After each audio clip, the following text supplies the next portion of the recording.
Chapter 1. There was a man in the land of Uz whose name was Job, and that man was blameless and upright, one who feared God and turned away from evil. There were born to him 7 sons and 3 daughters. He possessed 7,000 sheep, 3,000 camels, 500 yoke of oxen, and 500 female donkeys, and very many servants, so that this man was the greatest of all the people of the East. His sons used to go and hold a feast in the house of each one on his day, and they would send and invite their 3 sisters to eat and drink with them.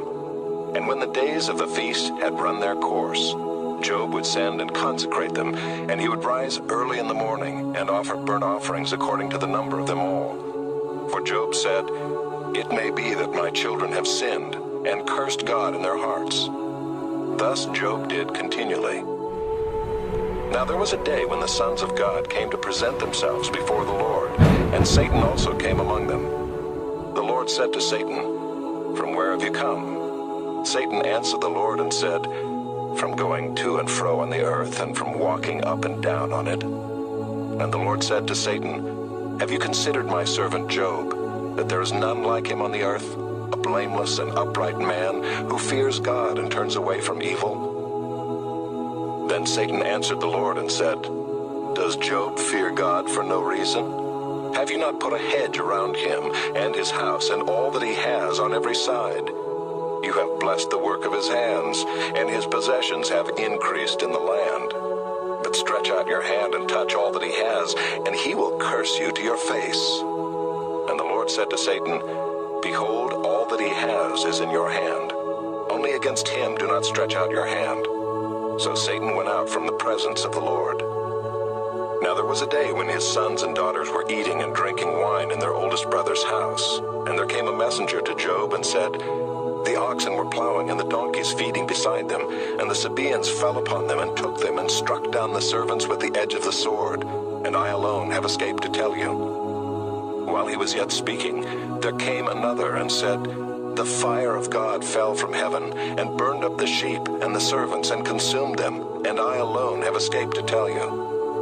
While he was yet speaking, there came another and said, "The Chaldeans formed 3 groups and made a raid on the camels and took them and struck down the servants with the edge of the sword, and I alone have escaped to tell you."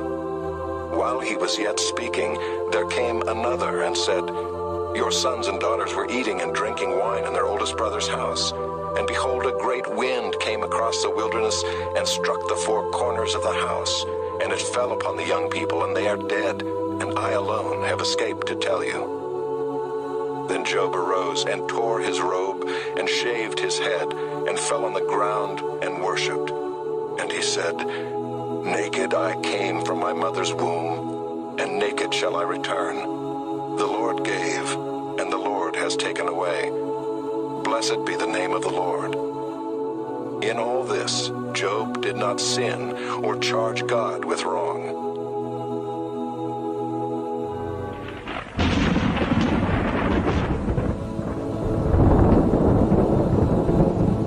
Job, Chapter 2.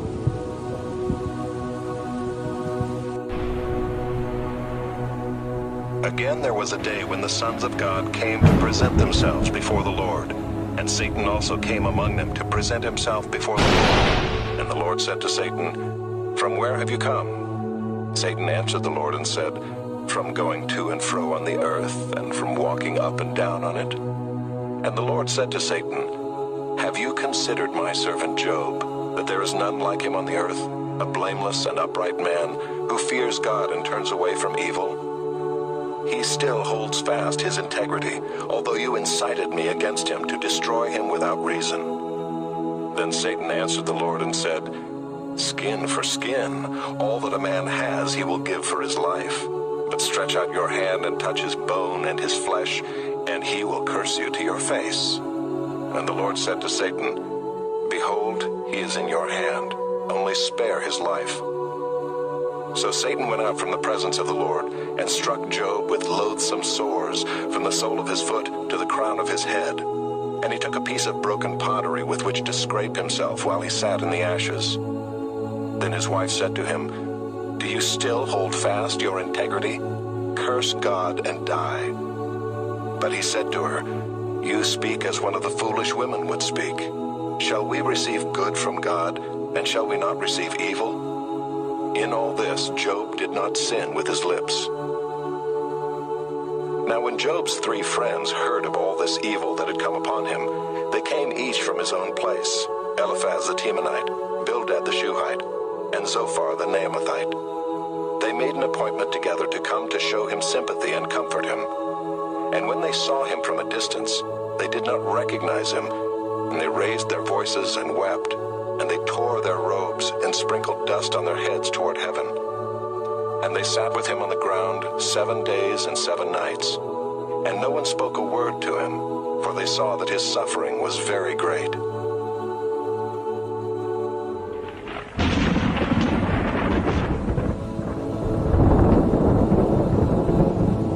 Job, chapter 3.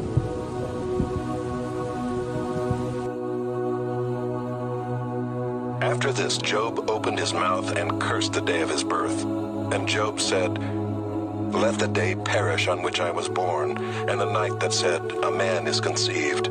Let that day be darkness. May God above not seek it, nor light shine upon it. Let gloom and deep darkness claim it. Let clouds dwell upon it. Let the blackness of the day terrify it. That night, let thick darkness seize it. Let it not rejoice among the days of the year. Let it not come into the number of the months. Behold, let that night be barren. Let no joyful cry enter it. Let those curse it who curse the day, who are ready to rouse up Leviathan. Let the stars of its dawn be dark. Let it hope for light, but have none, nor see the eyelids of the morning, because it did not shut the doors of my mother's womb, nor hide trouble from my eyes. Why did I not die at birth, come out from the womb and expire? Why did the knees receive me, or why the breasts that I should nurse? For then I would have lain down and been quiet. I would have slept. Then I would have been at rest with kings and counselors of the earth, who rebuilt ruins for themselves, or with princes who had gold, who filled their houses with silver. Or why was I not as a hidden stillborn child, as infants who never see the light? There the wicked cease from troubling, and there the weary are at rest. There the prisoners are at ease together.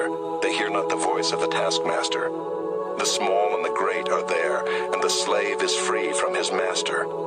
Why is light given to him who is in misery, and life to the bitter in soul, who long for death, but it comes not, and dig for it more than for hidden treasures, who rejoice exceedingly and are glad when they find the grave?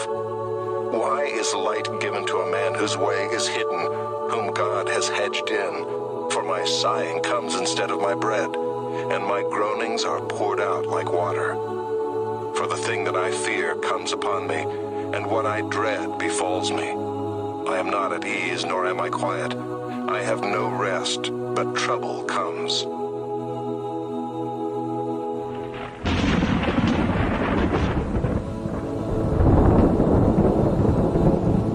Job, chapter 4.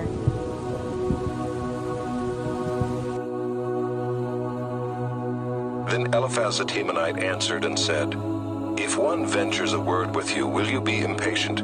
Yet who can keep from speaking? Behold, you have instructed many, and you have strengthened the weak hands. Your words have upheld him who was stumbling, and you have made firm the feeble knees. But now it has come to you, and you are impatient. It touches you, and you are dismayed. Is not your fear of God your confidence, and the integrity of your ways your hope? Remember, who that was innocent ever perished, or where were the upright cut off? As I have seen, those who plow iniquity and sow trouble reap the same. By the breath of God they perish, and by the blast of his anger they are consumed.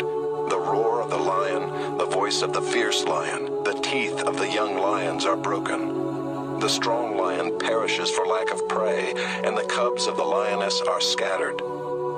Now a word was brought to me stealthily, my ear received the whisper of it. Amid thoughts from visions of the night, when deep sleep falls on men, dread came upon me and trembling, which made all my bones shake. A spirit glided past my face, the hair of my flesh stood up. It stood still, but I could not discern its appearance. A form was before my eyes. There was silence. Then I heard a voice. Can mortal man be in the right before God? Can a man be pure before his Maker? Even in his servants he puts no trust, and his angels he charges with error.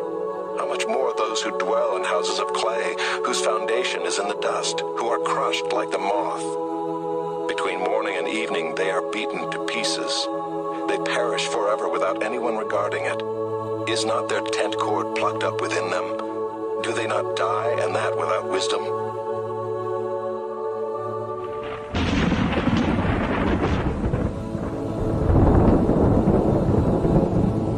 Job, chapter 5.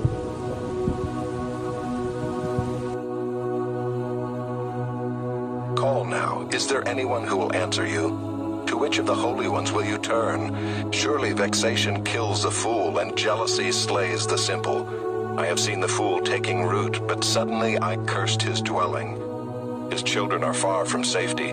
They are crushed in the gate, and there is no one to deliver them. The hungry eat his harvest, and he takes it even out of thorns, and the thirsty pant after his wealth. For affliction does not come from the dust, nor does trouble sprout from the ground, but man is born to trouble as the sparks fly upward. As for me, I would seek God, and to God would I commit my cause, who does great things and unsearchable, marvelous things without number. He gives rain on the earth and sends waters on the fields. He sets on high those who are lowly, and those who mourn are lifted to safety. He frustrates the devices of the crafty so that their hands achieve no success. He catches the wise in their own craftiness, and the schemes of the wily are brought to a quick end. They meet with darkness in the daytime and grope at noonday as in the night.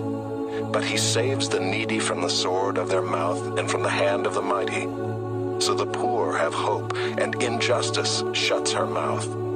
Behold, blessed is the one whom God reproves. Therefore despise not the discipline of the Almighty. For he wounds, but he binds up. He shatters, but his hands heal. He will deliver you from 6 troubles. In 7 no evil shall touch you. In famine he will redeem you from death, and in war from the power of the sword. You shall be hidden from the lash of the tongue, and shall not fear destruction when it comes. At destruction and famine you shall laugh, and shall not fear the beasts of the earth. For you shall be in league with the stones of the field, and the beasts of the field shall be at peace with you. You shall know that your tent is at peace, and you shall inspect your fold and miss nothing. You shall know also that your offspring shall be many, and your descendants as the grass of the earth. You shall come to your grave in ripe old age, like a sheaf gathered up in its season. Behold, this we have searched out. It is true. Hear and know it for your good.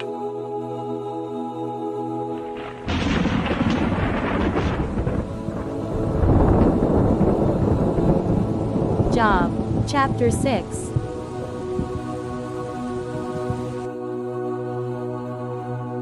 Then Job answered and said, Oh, that my vexation were weighed, and all my calamity laid in the balances. For then it would be heavier than the sand of the sea. Therefore my words have been rash. For the arrows of the Almighty are in me. My spirit drinks their poison. The terrors of God are arrayed against me. Does the wild donkey bray when he has grass, or the ox low over his fodder? Can that which is tasteless be eaten without salt, or is there any taste in the juice of the mallow? My appetite refuses to touch them. They are as food that is loathsome to me. Oh, that I might have my request, and that God would fulfill my hope, that it would please God to crush me, that he would let loose his hand and cut me off. This would be my comfort. I would even exult in pain unsparing, for I have not denied the words of the Holy One. What is my strength that I should wait? And what is my end that I should be patient? Is my strength the strength of stones, or is my flesh bronze? Have I any help in me when resource is driven from me? He who withholds kindness from a friend forsakes the fear of the Almighty. My brothers are treacherous as a torrent bed, as torrential streams that pass away, which are dark with ice, and where the snow hides itself. When they melt, they disappear. When it is hot, they vanish from their place. The caravans turn aside from their course. They go up into the waste and perish. The caravans of Tema look. The travelers of Sheba hope. They are ashamed because they were confident. They come there and are disappointed. For you have now become nothing. You see my calamity and are afraid. Have I said, make me a gift? Or from your wealth offer a bribe for me? Or deliver me from the adversary's hand? Or redeem me from the hand of the ruthless? Teach me, and I will be silent. Make me understand how I have gone astray. How forceful are upright words. But what does reproof from you reprove? Do you think that you can reprove words when the speech of a despairing man is wind? You would even cast lots over the fatherless and bargain over your friend. But now be pleased to look at me, for I will not lie to your face. Please turn, let no injustice be done. Turn now, my vindication is at stake. Is there any injustice on my tongue? Cannot my palate discern the cause of calamity?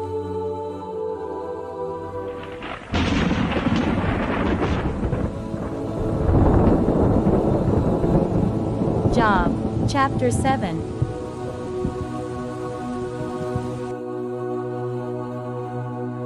Has not man a hard service on earth, and are not his days like the days of a hired hand? Like a slave who longs for the shadow, and like a hired hand who looks for his wages, so I am allotted months of emptiness, and nights of misery are apportioned to me. When I lie down, I say, when shall I arise? But the night is long, and I am full of tossing till the dawn. My flesh is clothed with worms and dirt. My skin hardens, then breaks out afresh. My days are swifter than a weaver's shuttle, and come to their end without hope. Remember that my life is a breath. My eye will never again see good. The eye of him who sees me will behold me no more. While your eyes are on me, I shall be gone. As the cloud fades and vanishes, so he who goes down to Sheol does not come up. He returns no more to his house, nor does his place know him anymore. Therefore I will not restrain my mouth. I will speak in the anguish of my spirit. I will complain in the bitterness of my soul. Am I the sea or a sea monster that you set a guard over me? When I say, my bed will comfort me, my couch will ease my complaint, then you scare me with dreams and terrify me with visions, so that I would choose strangling and death rather than my bones. I loathe my life. I would not live forever. Leave me alone, for my days are a breath. What is man that you make so much of him, and that you set your heart on him, visit him every morning, and test him every moment? How long will you not look away from me, nor leave me alone till I swallow my spit? If I sin, what do I do to you, you watcher of mankind? Why have you made me your mark? Why have I become a burden to you? Why do you not pardon my transgression and take away my iniquity? For now I shall lie in the earth. You will seek me, but I shall not be.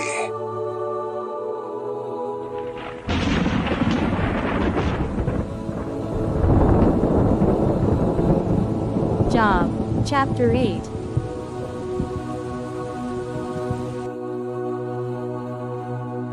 Then Bildad the Shuhite answered and said, How long will you say these things, and the words of your mouth be a great wind?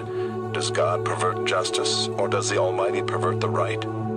If your children have sinned against him, he has delivered them into the hand of their transgression. If you will seek God and plead with the Almighty for mercy, if you are pure and upright, surely then he will rouse himself for you and restore your rightful habitation. And though your beginning was small, your latter days will be very great. For inquire, please, of bygone ages, and consider what the fathers have searched out. For we are but of yesterday and know nothing, for our days on earth are a shadow. Will they not teach you and tell you and utter words out of their understanding? Can papyrus grow where there is no marsh? Can reeds flourish where there is no water? While yet in flower and not cut down, they wither before any other plant. Such are the paths of all who forget God. The hope of the godless shall perish. His confidence is severed, and his trust is a spider's web. He leans against his house, but it does not stand. He lays hold of it, but it does not endure. He is a lush plant before the sun, and his shoots spread over his garden. His roots entwine the stone heap. He looks upon a house of stones. If he is destroyed from his place, then it will deny him, saying, I have never seen you. Behold, this is the joy of his way, and out of the soil others will spring. Behold, God will not reject a blameless man, nor take the hand of evildoers. He will yet fill your mouth with laughter and your lips with shouting. Those who hate you will be clothed with shame, and the tent of the wicked will be no more.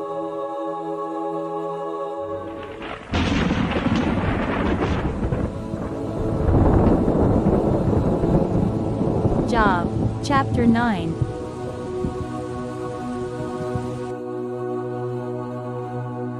Then Job answered and said, Truly I know that it is so, but how can a man be in the right before God? If one wished to contend with him, one could not answer him once in 1,000 times. He is wise in heart and mighty in strength. Who has hardened himself against him and succeeded?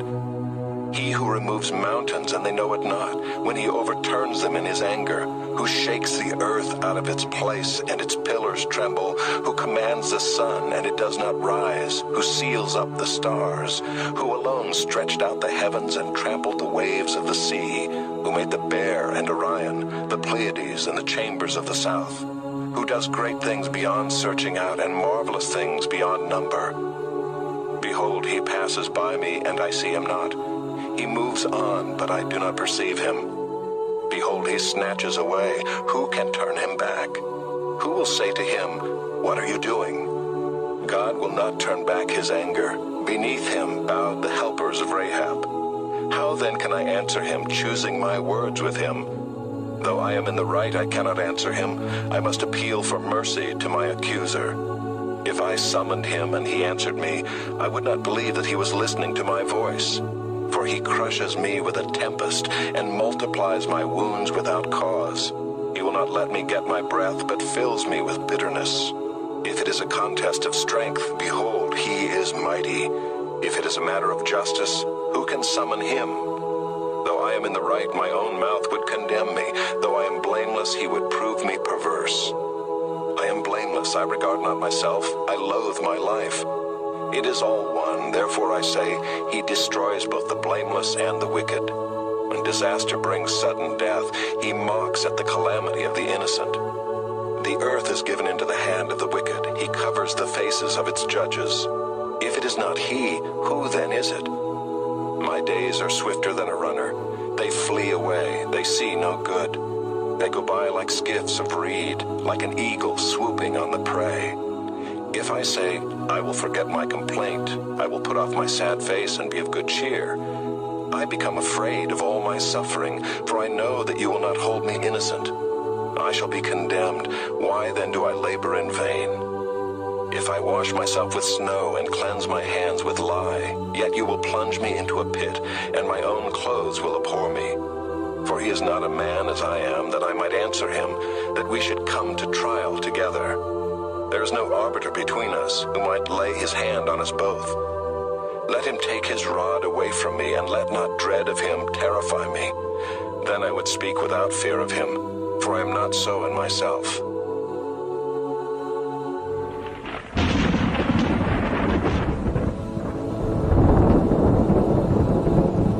Job, chapter 10.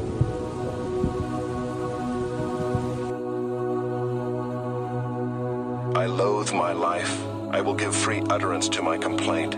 I will speak in the bitterness of my soul. I will say to God, do not condemn me. Let me know why you contend against me.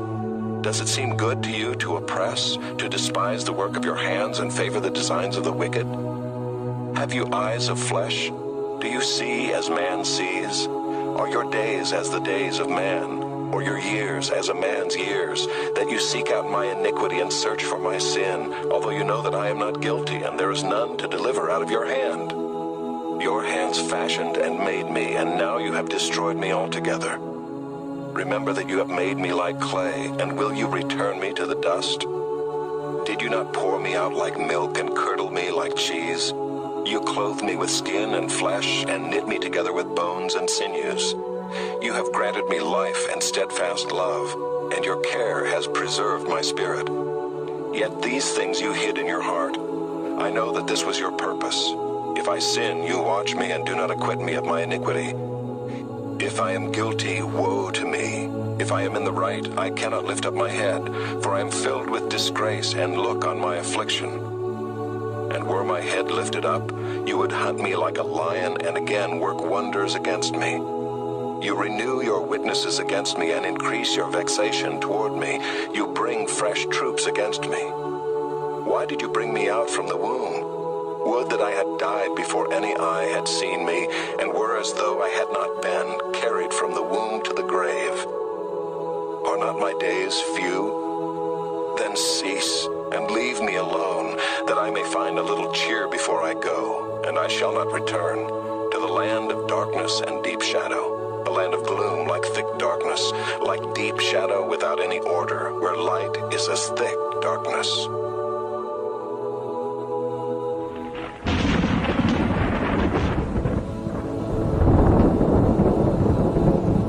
Job, chapter 11.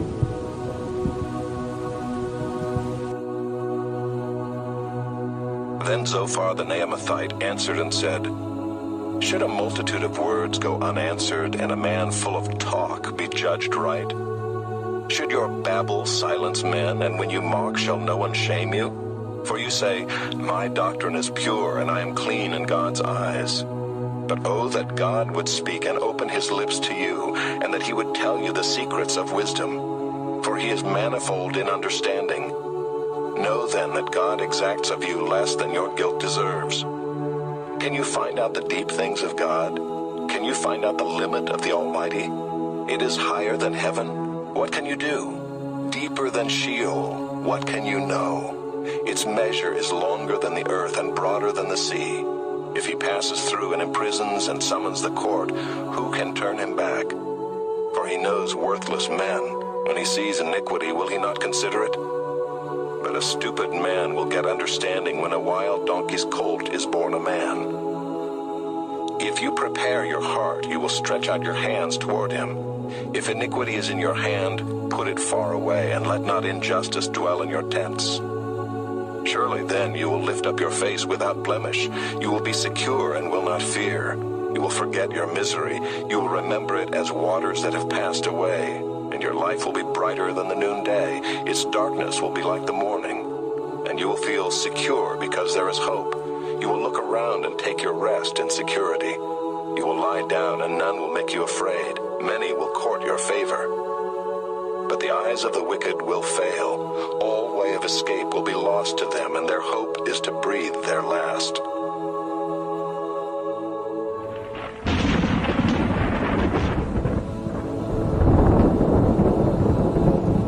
Job, chapter 12. Then Job answered and said, No doubt you are the people, and wisdom will die with you. But I have understanding as well as you. I am not inferior to you. Who does not know such things as these? I am a laughingstock to my friends. I who called to God, and he answered me, a just and blameless man, am a laughingstock. In the thought of one who is at ease there is contempt for misfortune. It is ready for those whose feet slip. The tents of robbers are at peace, and those who provoke God are secure, who bring their God in their hand. But ask the beasts, and they will teach you, the birds of the heavens, and they will tell you, or the bushes of the earth, and they will teach you, and the fish of the sea will declare to you. Who among all these does not know that the hand of the Lord has done this? In his hand is the life of every living thing, and the breath of all mankind. Does not the ear test words as the palate tastes food? Wisdom is with the aged, and understanding in length of days. With God are wisdom and might. He has counsel and understanding. If he tears down, none can rebuild. If he shuts a man in, none can open. If he withholds the waters, they dry up. If he sends them out, they overwhelm the land. With him are strength and sound wisdom. The deceived and the deceiver are his. He leads counselors away stripped, and judges he makes fools. He looses the bonds of kings and binds a waistcloth on their hips. He leads priests away stripped and overthrows the mighty. He deprives of speech those who are trusted and takes away the discernment of the elders. He pours contempt on princes and loosens the belt of the strong. He uncovers the deeps out of darkness and brings deep darkness to light. He makes nations great and he destroys them. He enlarges nations and leads them away. He takes away understanding from the chiefs of the people of the earth and makes them wander in a trackless waste. They grope in the dark without light, and he makes them stagger like a drunken man.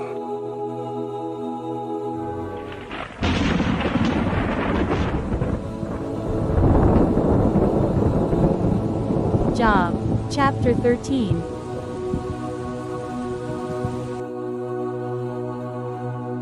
Behold, my eye has seen all this, my ear has heard and understood it. What you know, I also know. I am not inferior to you. But I would speak to the Almighty, and I desire to argue my case with God. As for you, you whitewash with lies, worthless physicians are you all. Oh, that you would keep silent, and it would be your wisdom. Hear now my argument, and listen to the pleadings of my lips. Will you speak falsely for God, and speak deceitfully for him? Will you show partiality toward him? Will you plead the case for God? Will it be well with you when he searches you out? Or can you deceive him as one deceives a man? He will surely rebuke you if in secret you show partiality. Will not his majesty terrify you, and the dread of him fall upon you? Your maxims are proverbs of ashes, your defenses are defenses of clay. Let me have silence, and I will speak, and let come on me what may. Why should I take my flesh in my teeth and put my life in my hand? Though he slay me, I will hope in him, yet I will argue my ways to his face. This will be my salvation, that the godless shall not come before him. Keep listening to my words, and let my declaration be in your ears. Behold, I have prepared my case. I know that I shall be in the right. Who is there who will contend with me?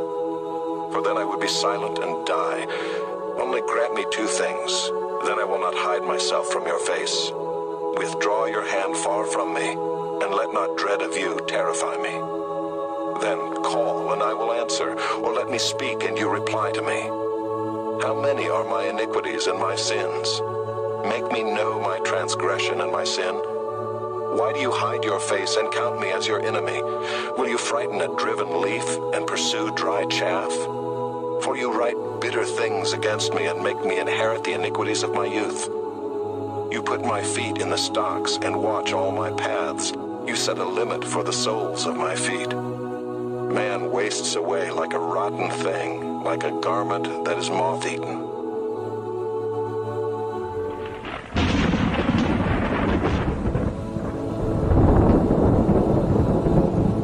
Job, chapter 14.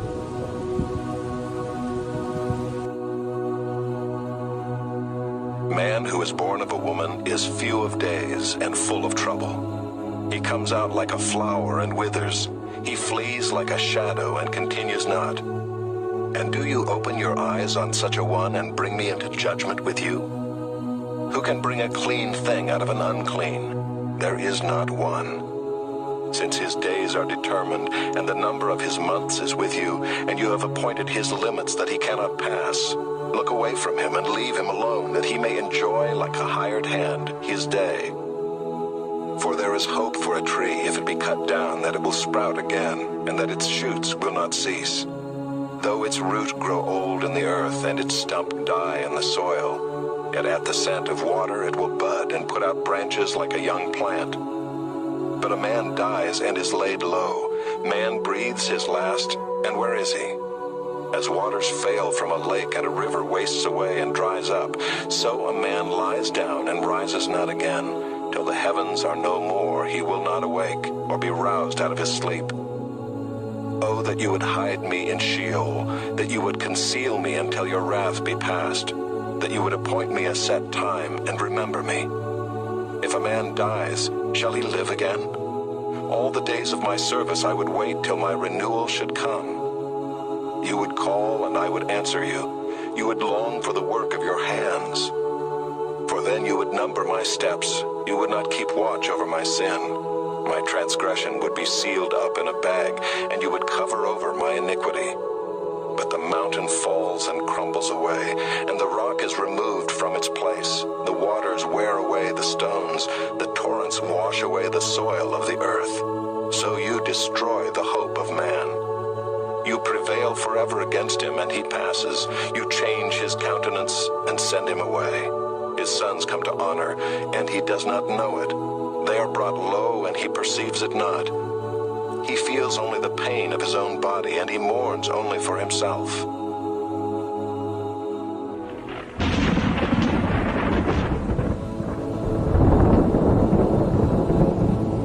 Job, chapter 15.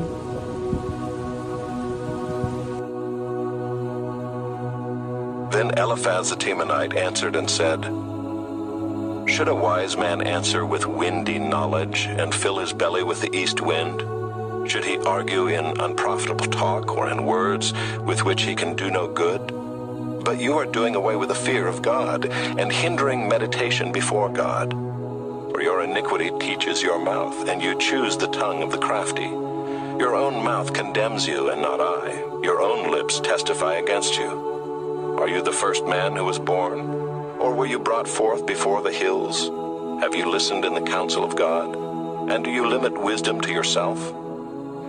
What do you know that we do not know? What do you understand that is not clear to us? Both the gray-haired and the aged are among us, older than your father.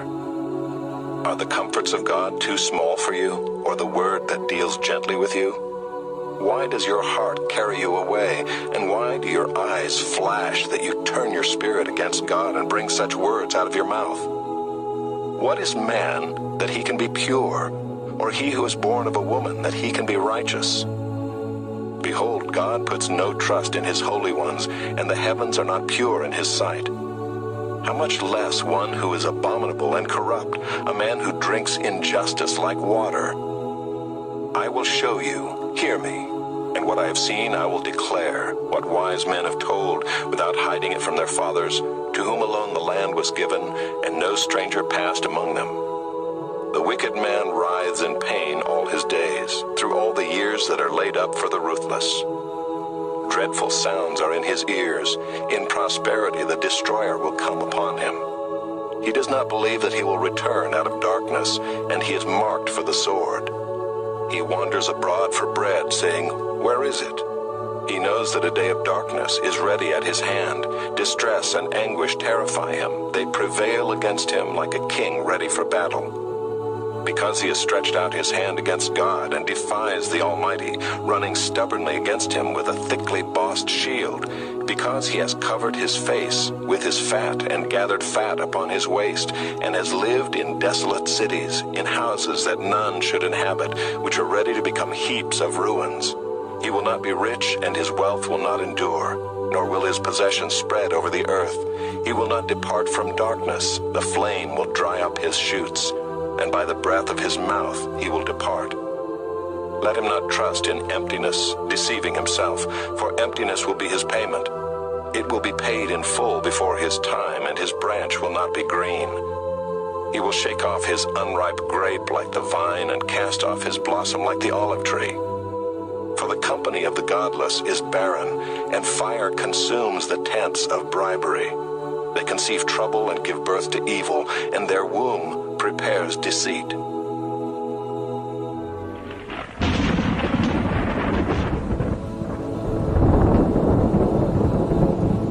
Job, chapter 16.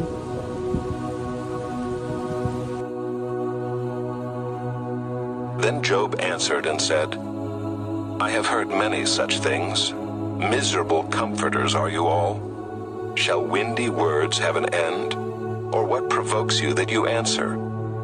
I also could speak as you do if you were in my place. I could join words together against you and shake my head at you. I could strengthen you with my mouth, and the solace of my lips would assuage your pain. If I speak, my pain is not assuaged, and if I forbear, how much of it leaves me? Surely now God has worn me out. He has made desolate all my company. and he has shriveled me up, which is a witness against me, and my leanness has risen up against me. It testifies to my face. He has torn me in his wrath and hated me. He has gnashed his teeth at me. My adversary sharpens his eyes against me. Men have gaped at me with their mouth. They have struck me insolently on the cheek. They mass themselves together against me. God gives me up to the ungodly and casts me into the hands of the wicked. I was at ease and he broke me apart. He seized me by the neck and dashed me to pieces. He set me up as his target. His archers surround me. He slashes open my kidneys and does not spare. He pours out my gall on the ground. He breaks me with breach upon breach. He runs upon me like a warrior. I have sewed sackcloth upon my skin and have laid my strength in the dust. My face is red with weeping, and on my eyelids is deep darkness, although there is no violence in my hands, and my prayer is pure. O earth, cover not my blood, and let my cry find no resting place. Even now, behold, my witness is in heaven, and he who testifies for me is on high. My friends scorn me. My eye pours out tears to God, that he would argue the case of a man with God, as a son of man does with his neighbor. For when a few years have come, I shall go the way from which I shall not return.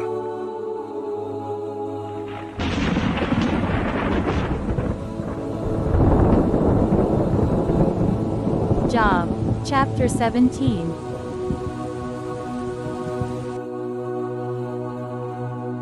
My spirit is broken, my days are extinct, the graveyard is ready for me.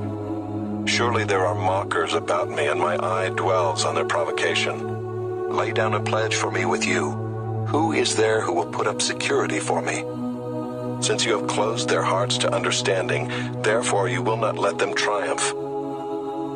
He who informs against his friends to get a share of their property, the eyes of his children will fail.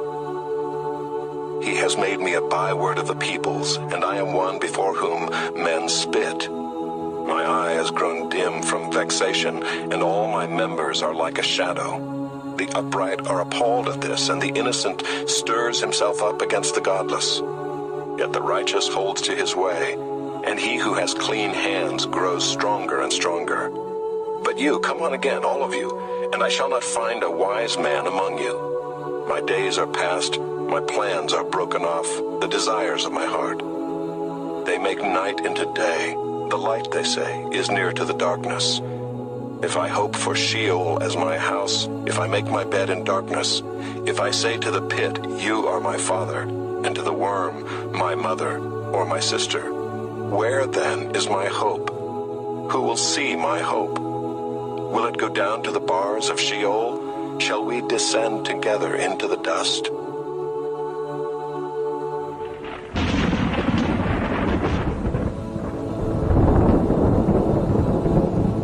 Job, chapter 18.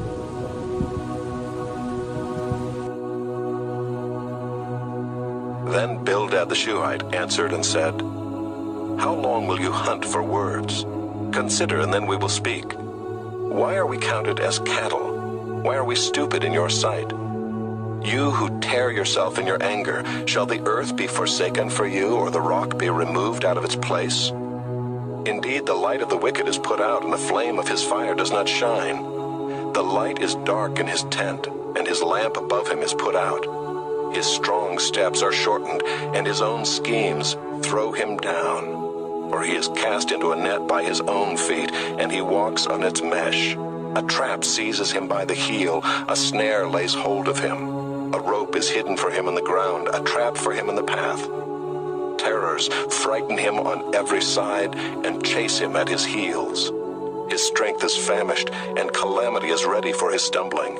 It consumes the parts of his skin, the firstborn of death consumes his limbs. He is torn from the tent in which he trusted, and is brought to the king of terrors.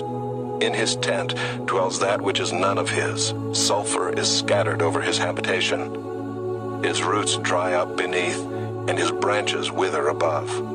His memory perishes from the earth, and he has no name in the street. He is thrust from light into darkness, and driven out of the world. He has no posterity or progeny among his people, and no survivor where he used to live. They of the west are appalled at his day, and horror seizes them of the east.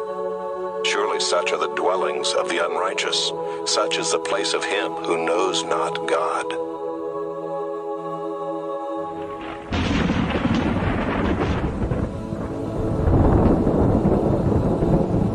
Job, chapter 19.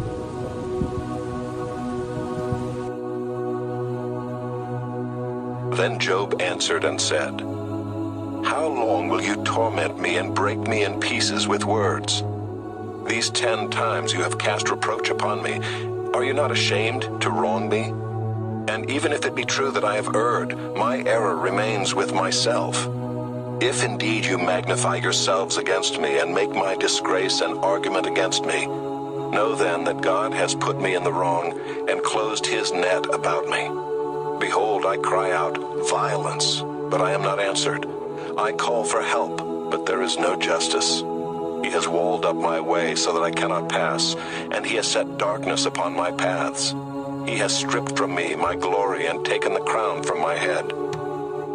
He breaks me down on every side, and I am gone, and my hope has he pulled up like a tree. He has kindled his wrath against me and counts me as his adversary. His troops come on together. They have cast up their siege ramp against me and encamp around my tent.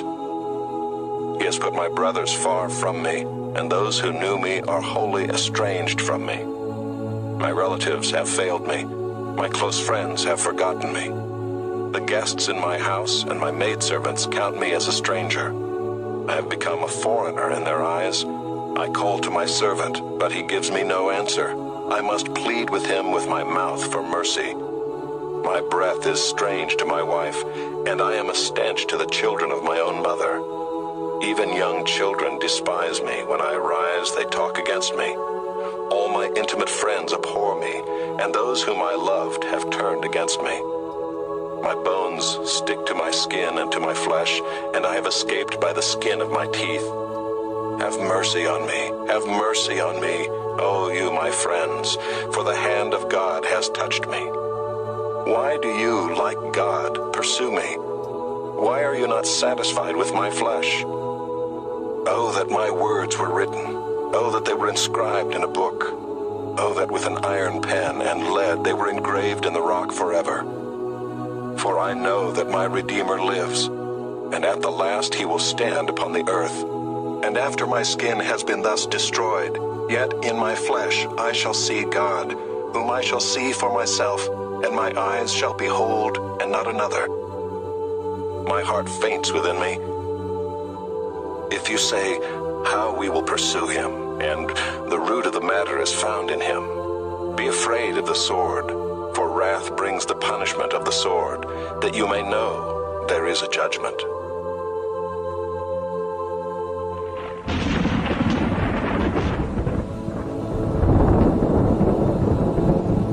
Job, chapter 20.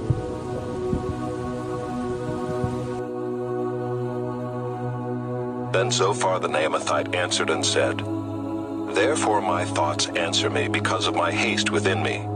I hear censure that insults me, and out of my understanding a spirit answers me. Do you not know this from of old, since man was placed on earth, that the exulting of the wicked is short, and the joy of the godless but for a moment? Though his height mount up to the heavens, and his head reach to the clouds, he will perish forever like his own dung. Those who have seen him will say, Where is he? He will fly away like a dream and not be found. He will be chased away like a vision of the night. The eye that saw him will see him no more, nor will his place any more behold him. His children will seek the favor of the poor, and his hands will give back his wealth. His bones are full of his youthful vigor, but it will lie down with him in the dust.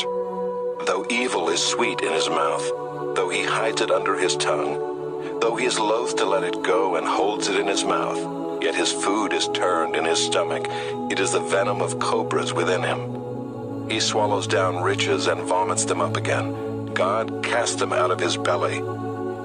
He will suck the poison of cobras. The tongue of a viper will kill him. He will not look upon the rivers, the streams flowing with honey and curds. He will give back the fruit of his toil and will not swallow it down.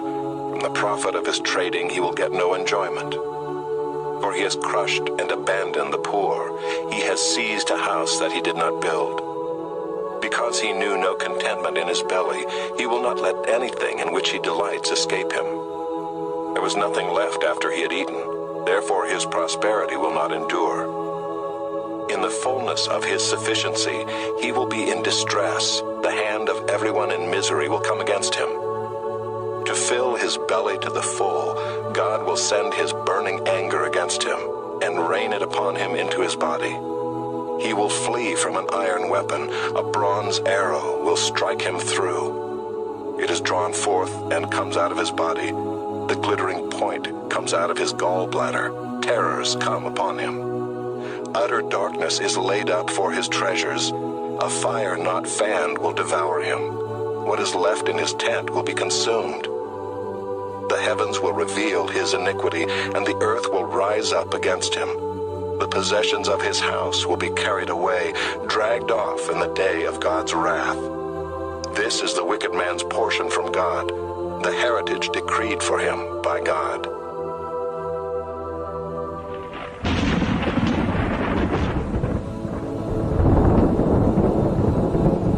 Job, chapter 21.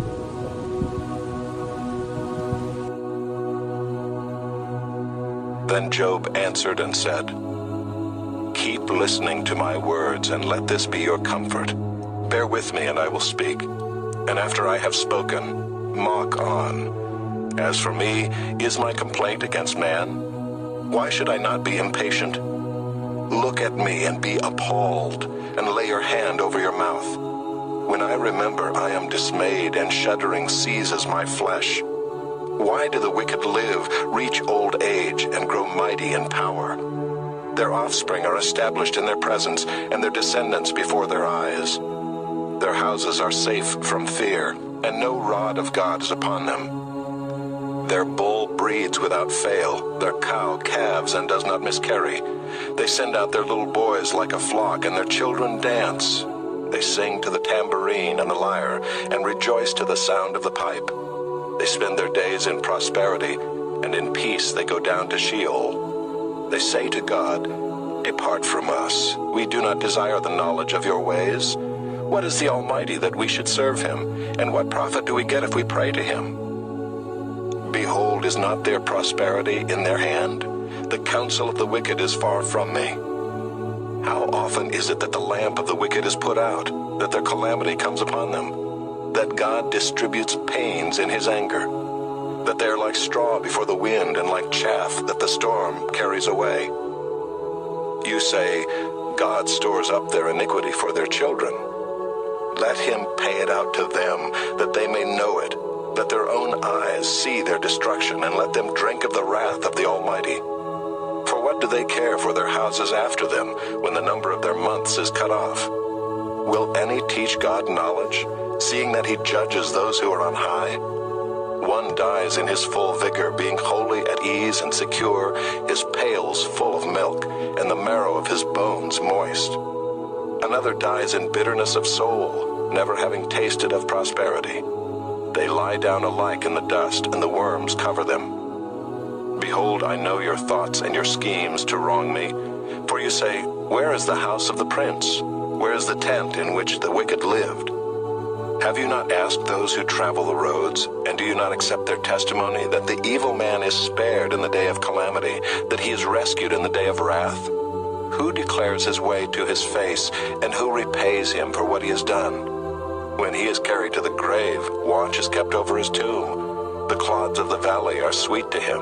All mankind follows after him, and those who go before him are innumerable. How then will you comfort me with empty nothings? There is nothing left of your answers but falsehood.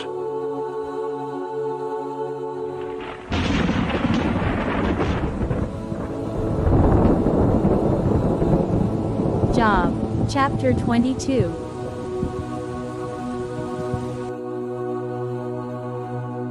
Then Eliphaz the Temanite answered and said, Can a man be profitable to God? Surely he who is wise is profitable to himself. Is it any pleasure to the Almighty if you are in the right, or is it gain to him if you make your ways blameless? Is it for your fear of him that he reproves you and enters into judgment with you? Is not your evil abundant? There is no end to your iniquities, for you have exacted pledges of your brothers for nothing and stripped the naked of their clothing. You have given no water to the weary to drink, and you have withheld bread from the hungry. The man with power possessed the land, and the favored man lived in it. You have sent widows away empty, and the arms of the fatherless were crushed. Therefore snares are all around you, and sudden terror overwhelms you, or darkness so that you cannot see, and a flood of water covers you. Is not God high in the heavens? See the highest stars, how lofty they are. But you say, what does God know? Can he judge through the deep darkness? Thick clouds veil him so that he does not see, and he walks on the vault of heaven. Will you keep to the old way that wicked men have trod? They were snatched away before their time. Their foundation was washed away. They said to God, depart from us. And what can the Almighty do to us? Yet he filled their houses with good things. But the counsel of the wicked is far from me. The righteous see it and are glad. The innocent one mocks at them, saying, surely our adversaries are cut off, and what they left the fire has consumed. Agree with God and be at peace. Thereby good will come to you. Receive instruction from his mouth and lay up his words in your heart. If you return to the Almighty, you will be built up. If you remove injustice far from your tents, if you lay gold in the dust, and gold of Ophir among the stones of the torrent bed, then the Almighty will be your gold and your precious silver. For then you will delight yourself in the Almighty and lift up your face to God. You will make your prayer to him, and he will hear you, and you will pay your vows. You will decide on a matter, and it will be established for you, and light will shine on your ways. For when they are humbled, you say, it is because of pride. But he saves the lowly. He delivers even the one who is not innocent, who will be delivered through the cleanness of your hands.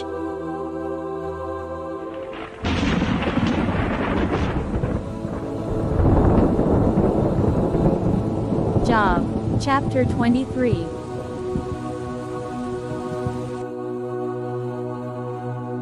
Then Job answered and said, today also my complaint is bitter. My hand is heavy on account of my groaning. Oh, that I knew where I might find him, that I might come even to his seat. I would lay my case before him and fill my mouth with arguments. I would know what he would answer me and understand what he would say to me. Would he contend with me in the greatness of his power? No, he would pay attention to me. There an upright man could argue with him, and I would be acquitted forever by my judge. Behold, I go forward, but he is not there, and backward, but I do not perceive him. On the left hand when he is working, I do not behold him. He turns to the right hand, but I do not see him. But he knows the way that I take. When he has tried me, I shall come out as gold. My foot is held fast to his steps. I have kept his way and have not turned aside. I have not departed from the commandment of his lips. I have treasured the words of his mouth more than my portion of food. But he is unchangeable, and who can turn him back? What he desires, that he does. For he will complete what he appoints for me, and many such things are in his mind. Therefore I am terrified at his presence. When I consider, I am in dread of him. God has made my heart faint. The Almighty has terrified me. Yet I am not silenced because of the darkness, nor because thick darkness covers my face.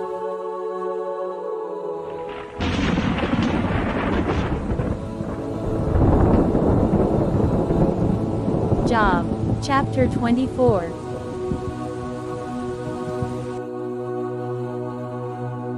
Why are not times of judgment kept by the Almighty? And why do those who know him never see his days?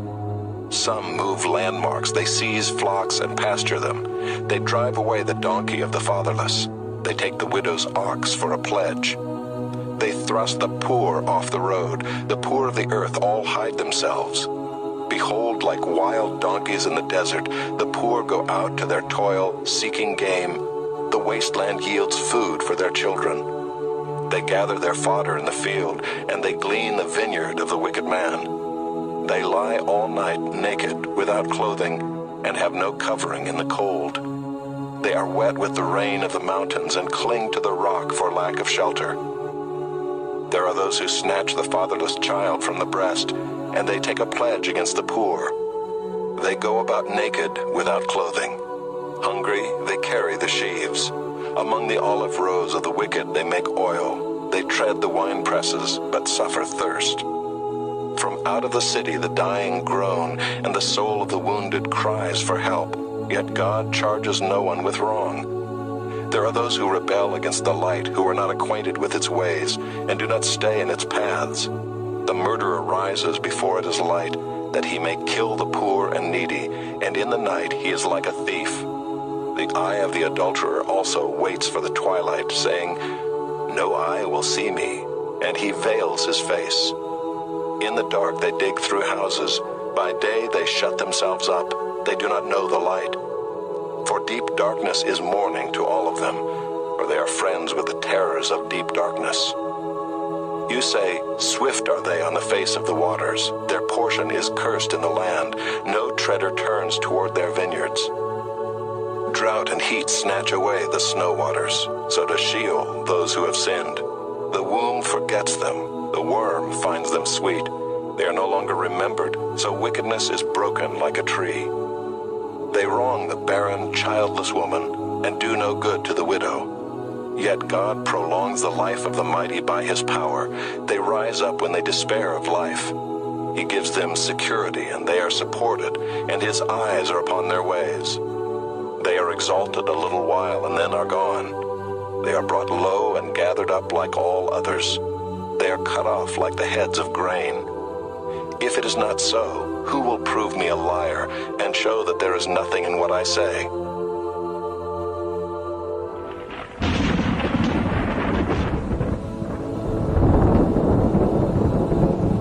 Job, chapter 25.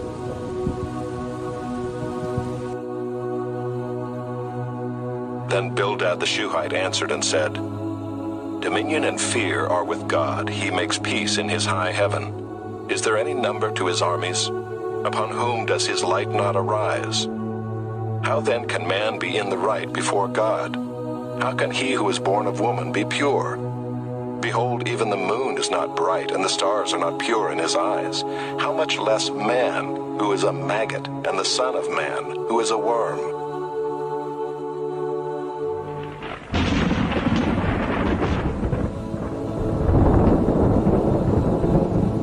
Job, chapter 26.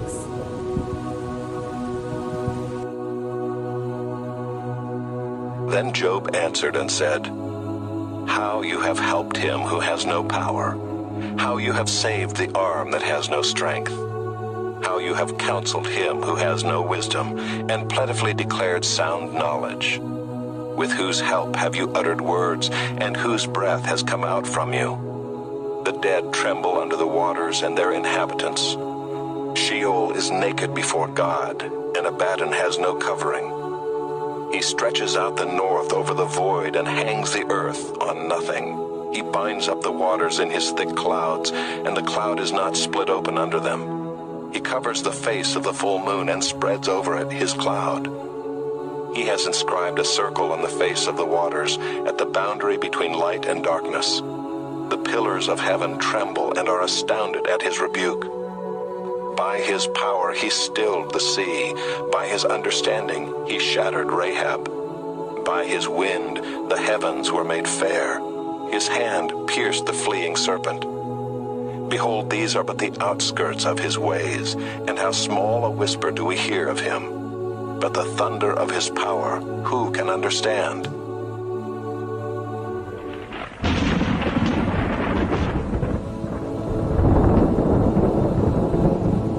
Job, chapter 27.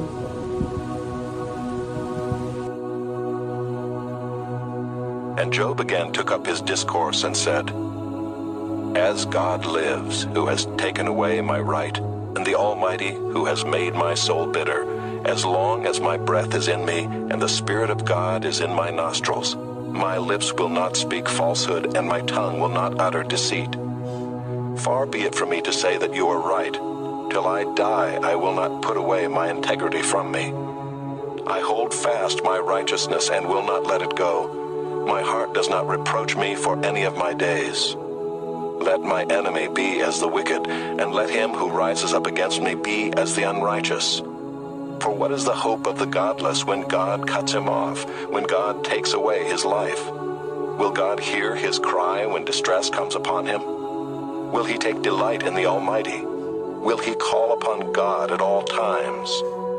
I will teach you concerning the hand of God. What is with the Almighty I will not conceal. Behold, all of you have seen it yourselves. Why then have you become altogether vain? This is the portion of a wicked man with God, and the heritage that oppressors receive from the Almighty. If his children are multiplied, it is for the sword, and his descendants have not enough bread. Those who survive him the pestilence buries, and his widows do not weep. Though he heap up silver like dust, and pile up clothing like clay, he may pile it up, but the righteous will wear it, and the innocent will divide the silver. He builds his house like a moth's, like a booth that a watchman makes. He goes to bed rich, but will do so no more. He opens his eyes, and his wealth is gone. Terrors overtake him like a flood. In the night a whirlwind carries him off. The east wind lifts him up, and he is gone. It sweeps him out of his place. It hurls at him without pity. He flees from its power in headlong flight. It claps its hands at him and hisses at him from its place.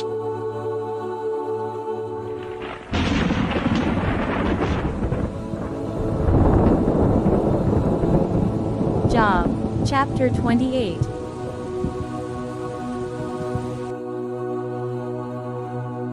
Surely there is a mine for silver and a place for gold that they refine. Iron is taken out of the earth, and copper is smelted from the ore. Man puts an end to darkness and searches out to the farthest limit the ore in gloom and deep darkness. He opens shafts in a valley away from where anyone lives. They are forgotten by travelers.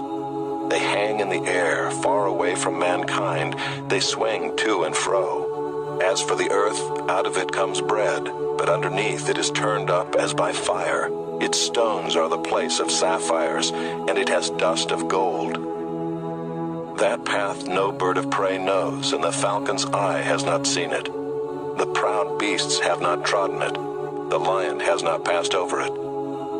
Man puts his hand to the flinty rock and overturns mountains by the roots. He cuts out channels in the rocks, and his eye sees every precious thing. He dams up the streams so that they do not trickle, and the thing that is hidden he brings out to light. But where shall wisdom be found? And where is the place of understanding? Man does not know its worth, and it is not found in the land of the living. The deep says, "It is not in me," and the sea says, "It is not with me." It cannot be bought for gold, and silver cannot be weighed as its price. It cannot be valued in the gold of Ophir, in precious onyx or sapphire. Gold and glass cannot equal it, nor can it be exchanged for jewels of fine gold. No mention shall be made of coral or of crystal. The price of wisdom is above pearls. The topaz of Ethiopia cannot equal it, nor can it be valued in pure gold. From where then does wisdom come? And where is the place of understanding? It is hidden from the eyes of all living, and concealed from the birds of the air. Abaddon and death say, "We have heard a rumor of it with our ears." God understands the way to it, and he knows its place. For he looks to the ends of the earth and sees everything under the heavens. When he gave to the wind its weight and apportioned the waters by measure, when he made a decree for the rain and a way for the lightning of the thunder, then he saw it and declared it. He established it and searched it out. And he said to man, "Behold, the fear of the Lord, that is wisdom, and to turn away from evil is understanding."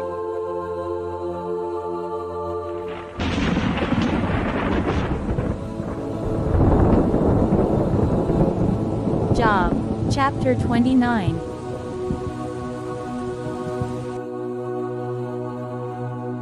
And Job again took up his discourse and said, "Oh, that I were as in the months of old, as in the days when God watched over me, when his lamp shone upon my head, and by his light I walked through darkness, as I was in my prime, when the friendship of God was upon my tent, when the Almighty was yet with me, when my children were all around me, when my steps were washed with butter, and the rock poured out for me streams of oil.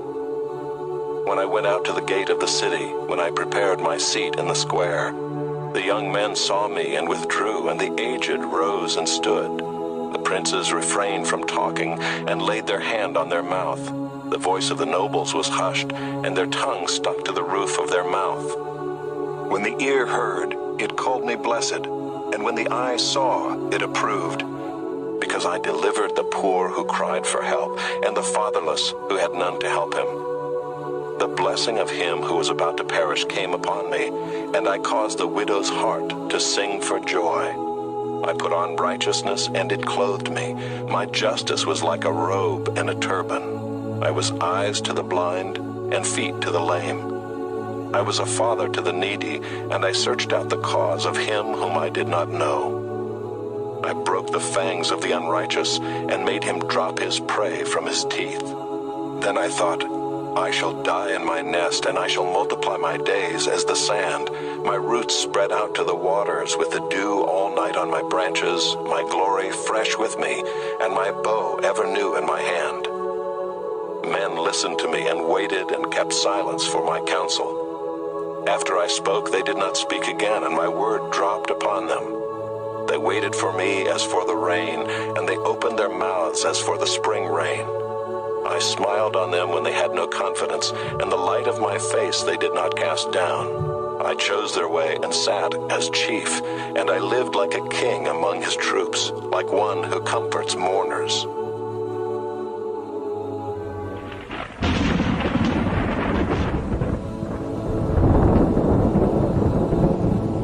Job, chapter 30.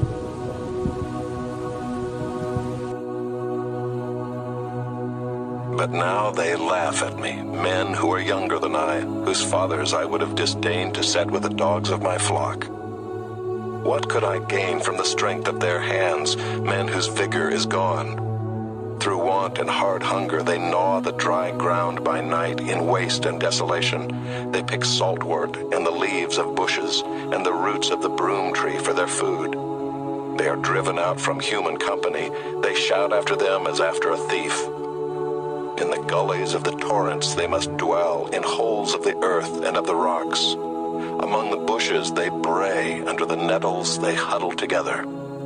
A senseless, a nameless brood, they have been whipped out of the land. And now I have become their song. I am a byword to them. They abhor me, they keep aloof from me. They do not hesitate to spit at the sight of me. Because God has loosed my cord and humbled me, they have cast off restraint in my presence. On my right hand the rabble rise. They push away my feet.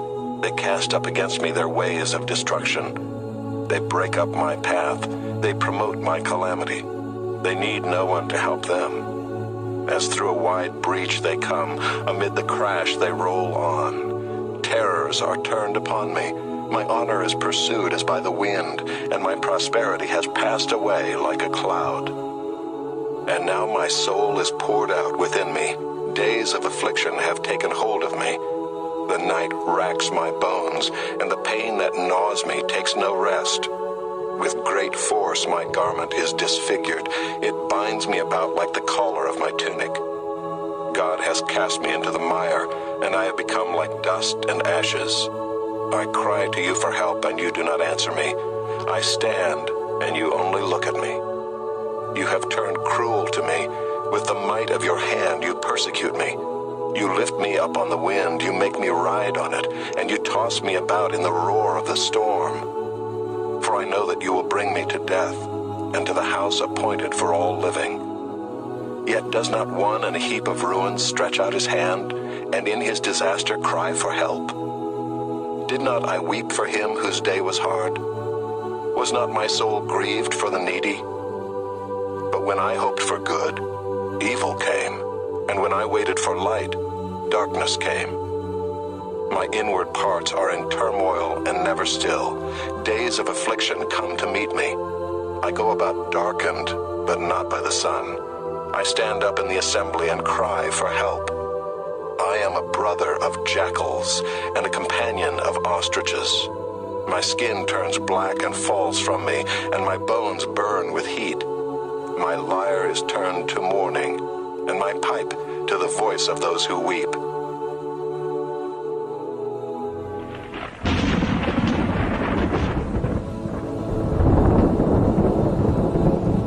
Job, chapter 31.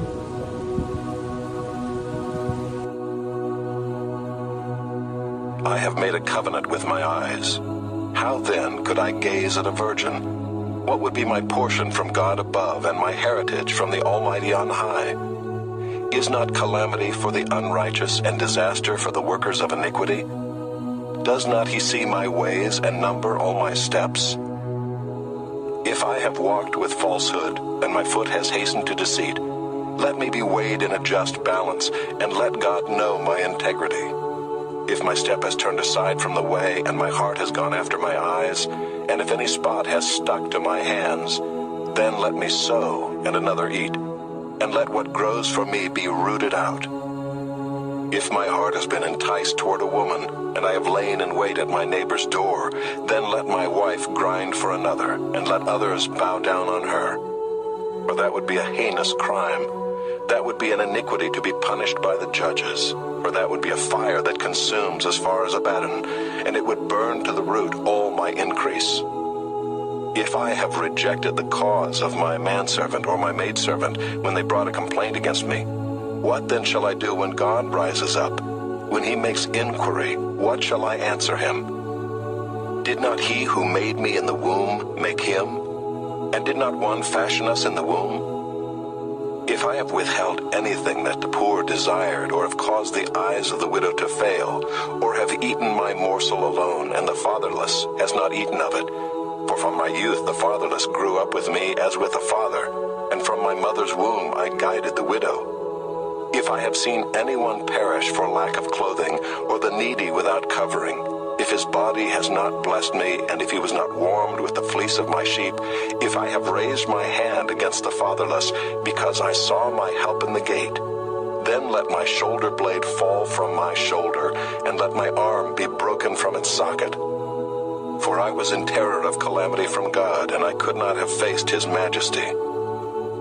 If I have made gold my trust, or called fine gold my confidence, if I have rejoiced because my wealth was abundant, or because my hand had found much, if I have looked at the sun when it shone, or the moon moving in splendor, and my heart has been secretly enticed, and my mouth has kissed my hand, this also would be an iniquity to be punished by the judges, for I would have been false to God above. If I have rejoiced at the ruin of him who hated me, or exulted when evil overtook him, I have not let my mouth sin by asking for his life with a curse. If the men of my tent have not said, who is there that has not been filled with his meat? The sojourner has not lodged in the street. I have opened my doors to the traveler. If I have concealed my transgressions as others do, by hiding my iniquity in my heart, because I stood in great fear of the multitude, and the contempt of families terrified me, so that I kept silence and did not go out of doors. Oh, that I had one to hear me. Here is my signature. Let the Almighty answer me. Oh, that I had the indictment written by my adversary. Surely I would carry it on my shoulder. I would bind it on me as a crown. I would give him an account of all my steps. Like a prince I would approach him. If my land has cried out against me, and its furrows have wept together, if I have eaten its yield without payment, and made its owners breathe their last, let thorns grow instead of wheat, and foul weeds instead of barley. The words of Job are ended.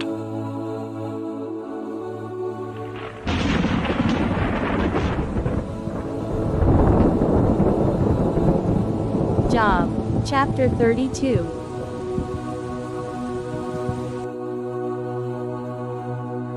So these three men ceased to answer Job, because he was righteous in his own eyes. Then Elihu the son of Barachel the Buzite, of the family of Ram, burned with anger. He burned with anger at Job, because he justified himself rather than God. He burned with anger also at Job's three friends, because they had found no answer, although they had declared Job to be in the wrong. Now Elihu had waited to speak to Job, because they were older than he. And when Elihu saw that there was no answer in the mouth of these three men, he burned with anger. And Elihu the son of Barachel the Buzite answered and said, I am young in years, and you are aged. Therefore I was timid and afraid to declare my opinion to you. I said, let days speak, and many years teach wisdom. But it is the spirit in man, the breath of the Almighty, that makes him understand. It is not the old who are wise, nor the aged who understand what is right. Therefore I say, listen to me. Let me also declare my opinion. Behold, I waited for your words. I listened for your wise sayings while you searched out what to say. I gave you my attention, and behold, there was none among you who refuted Job or who answered his words. Beware lest you say, we have found wisdom. God may vanquish him, not a man. He has not directed his words against me, and I will not answer him with your speeches. They are dismayed, they answer no more. They have not a word to say. And shall I wait because they do not speak, because they stand there and answer no more? I also will answer with my share. I also will declare my opinion. For I am full of words, the spirit within me constrains me. Behold, my belly is like wine that has no vent, like new wineskins ready to burst. I must speak that I may find relief. I must open my lips and answer. I will not show partiality to any man or use flattery toward any person, for I do not know how to flatter, else my Maker would soon take me away.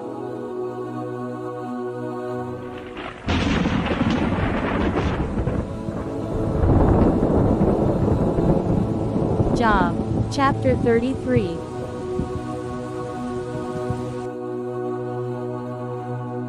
But now hear my speech, O Job, and listen to all my words. Behold, I open my mouth, the tongue in my mouth speaks. My words declare the uprightness of my heart, and what my lips know they speak sincerely. The Spirit of God has made me, and the breath of the Almighty gives me life. Answer me if you can. Set your words in order before me. Take your stand. Behold, I am toward God as you are. I too was pinched off from a piece of clay. Behold, no fear of me need terrify you. My pressure will not be heavy upon you. Surely you have spoken in my ears, and I have heard the sound of your words. You say, I am pure without transgression. I am clean, and there is no iniquity in me. Behold, he finds occasions against me. He counts me as his enemy. He puts my feet in the stocks and watches all my paths. Behold, in this you are not right. I will answer you, for God is greater than man.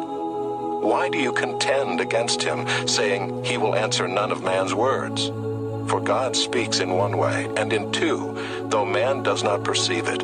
In a dream, in a vision of the night, when deep sleep falls on men, while they slumber on their beds, then he opens the ears of men and terrifies them with warnings, that he may turn man aside from his deed and conceal pride from a man. He keeps back his soul from the pit, his life from perishing by the sword.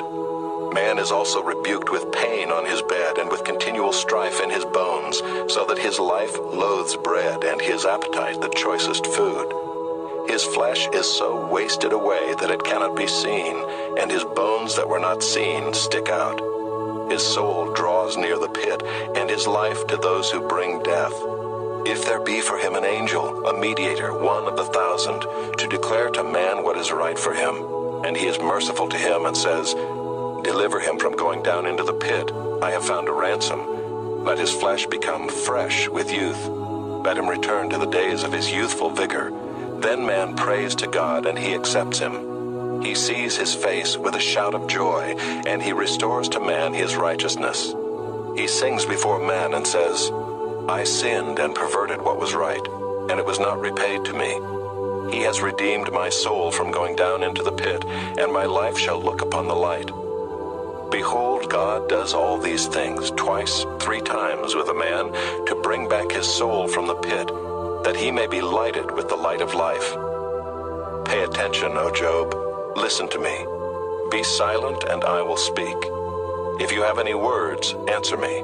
Speak, for I desire to justify you. If not, listen to me. Be silent, and I will teach you wisdom.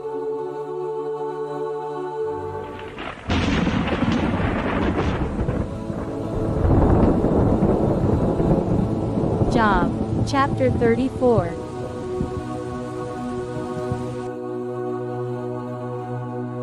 Then Elihu answered and said, Hear my words, you wise men, and give ear to me, you who know. For the ear tests words as the palate tastes food. Let us choose what is right. Let us know among ourselves what is good. For Job has said, I am in the right, and God has taken away my right. In spite of my right, I am counted a liar. My wound is incurable, though I am without transgression. What man is like Job, who drinks up scoffing like water, who travels in company with evildoers and walks with wicked men? For he has said, It profits a man nothing that he should take delight in God. Therefore hear me, you man of understanding. Far be it from God that he should do wickedness, and from the Almighty that he should do wrong. For according to the work of a man he will repay him, and according to his ways he will make it befall him. Of a truth, God will not do wickedly, and the Almighty will not pervert justice. Who gave him charge over the earth, and who laid on him the whole world? If he should set his heart to it and gather to himself his spirit and his breath, all flesh would perish together, and man would return to dust. If you have understanding, hear this. Listen to what I say. Shall one who hates justice govern? Will you condemn him who is righteous and mighty, who says to a king, worthless one, and to nobles, wicked man, who shows no partiality to princes, nor regards the rich more than the poor, for they are all the work of his hands? In a moment they die. At midnight the people are shaken and pass away, and the mighty are taken away by no human hand. For his eyes are on the ways of a man, and he sees all his steps. There is no gloom or deep darkness where evildoers may hide themselves. For God has no need to consider a man further, that he should go before God in judgment. He shatters the mighty without investigation, and sets others in their place. Thus, knowing their works, he overturns them in the night, and they are crushed. He strikes them for their wickedness in a place for all to see, because they turned aside from following him, and had no regard for any of his ways. So that they caused the cry of the poor to come to him, and he heard the cry of the afflicted. When he is quiet, who can condemn? When he hides his face, who can behold him? Whether it be a nation or a man. That a godless man should not reign, that he should not ensnare the people. For has anyone said to God, I have borne punishment, I will not offend any more? Teach me what I do not see. If I have done iniquity, I will do it no more. Will he then make repayment to suit you because you reject it? For you must choose, and not I. Therefore declare what you know. Men of understanding will say to me, and the wise man who hears me will say, Job speaks without knowledge, his words are without insight. Would that Job were tried to the end, because he answers like wicked men. For he adds rebellion to his sin, he claps his hands among us, and multiplies his words against God.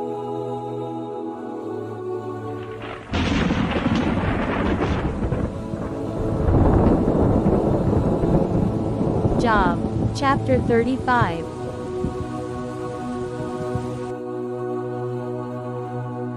And Elihu answered and said, Do you think this to be just? Do you say, It is my right before God? That you ask, What advantage have I?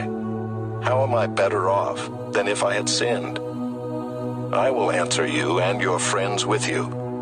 Look at the heavens and see, and behold the clouds which are higher than you. If you have sinned, what do you accomplish against him?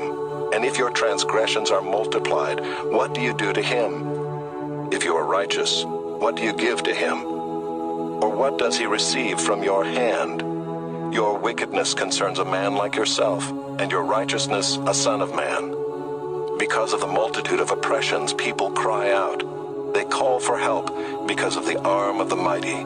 But none says, "Where is God my Maker, who gives songs in the night, who teaches us more than the beasts of the earth, and makes us wiser than the birds of the heavens?" There they cry out, but he does not answer, because of the pride of evil men. Surely God does not hear an empty cry, nor does the Almighty regard it. How much less when you say that you do not see him, that the case is before him, and you are waiting for him. And now because his anger does not punish, and he does not take much note of transgression, Job opens his mouth in empty talk. He multiplies words without knowledge.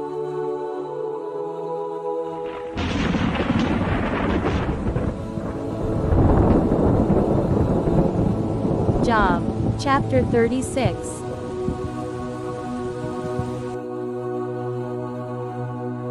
And Elihu continued and said, "Bear with me a little, and I will show you, for I have yet something to say on God's behalf. I will get my knowledge from afar and ascribe righteousness to my Maker. For truly my words are not false. One who is perfect in knowledge is with you. Behold, God is mighty, and does not despise any. He is mighty in strength of understanding. He does not keep the wicked alive, but gives the afflicted their right. He does not withdraw his eyes from the righteous, but with kings on the throne he sets them forever, and they are exalted. And if they are bound in chains and caught in the cords of affliction, then he declares to them their work and their transgressions, that they are behaving arrogantly. He opens their ears to instruction and commands that they return from iniquity. If they listen and serve him, they complete their days in prosperity and their years in pleasantness. But if they do not listen, they perish by the sword and die without knowledge. The godless in heart cherish anger. They do not cry for help when he binds them. They die in youth, and their life ends among the cult prostitutes. He delivers the afflicted by their affliction, and opens their ear by adversity. He also allured you out of distress into a broad place where there was no cramping, and what was set on your table was full of fatness. But you are full of the judgment on the wicked. Judgment and justice seize you. Beware lest wrath entice you into scoffing, and let not the greatness of the ransom turn you aside. Will your cry for help avail to keep you from distress, or all the force of your strength? Do not long for the night when peoples vanish in their place. Take care. Do not turn to iniquity, for this you have chosen rather than affliction. Behold, God is exalted in his power. Who is a teacher like him? Who has prescribed for him his way? Or who can say, "You have done wrong"? Remember to extol his work of which men have sung. All mankind has looked on it. Man beholds it from afar. Behold, God is great, and we know him not. The number of his years is unsearchable. For he draws up the drops of water. They distill his mist in rain, which the skies pour down and drop on mankind abundantly. Can anyone understand the spreading of the clouds, the thunderings of his pavilion? Behold, he scatters his lightning about him, and covers the roots of the sea. For by these he judges peoples. He gives food in abundance. He covers his hands with the lightning, and commands it to strike the mark. Its crashing declares his presence. The cattle also declare that he rises.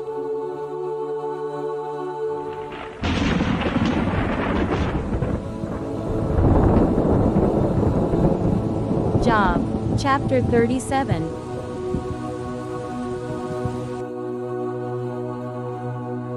At this also my heart trembles and leaps out of its place. Keep listening to the thunder of his voice and the rumbling that comes from his mouth. Under the whole heaven he lets it go, and his lightning to the corners of the earth. After it his voice roars. He thunders with his majestic voice, and he does not restrain the lightnings when his voice is heard.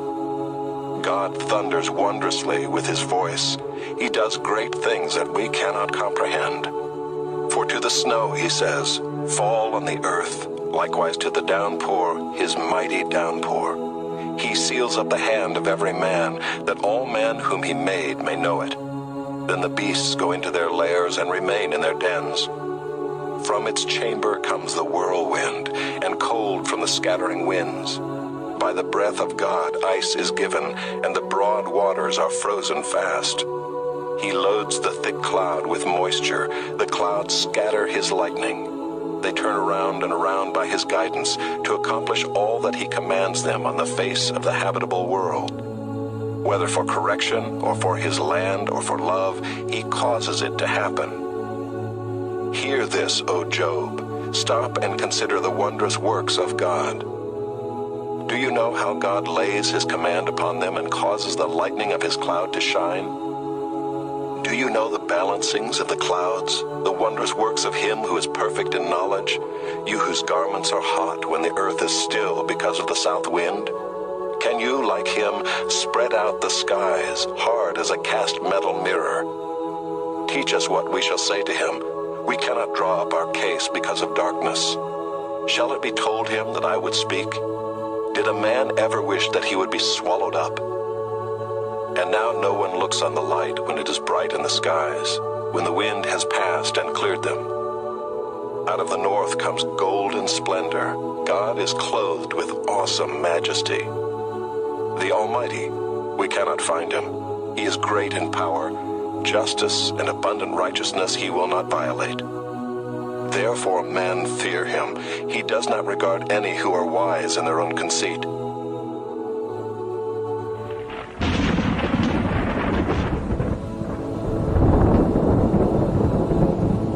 Job, chapter 38.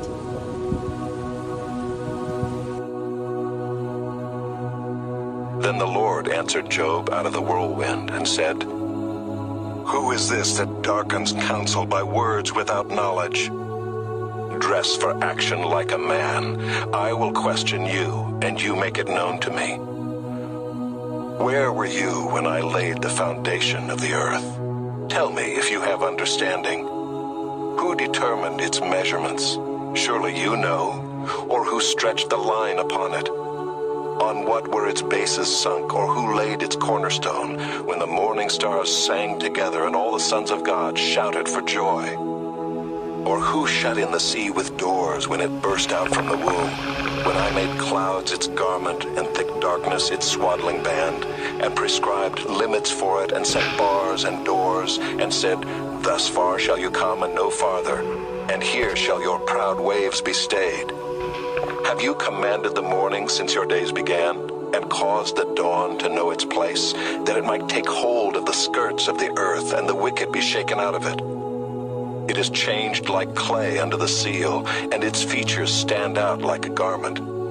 From the wicked their light is withheld, and their uplifted arm is broken. Have you entered into the springs of the sea, or walked in the recesses of the deep?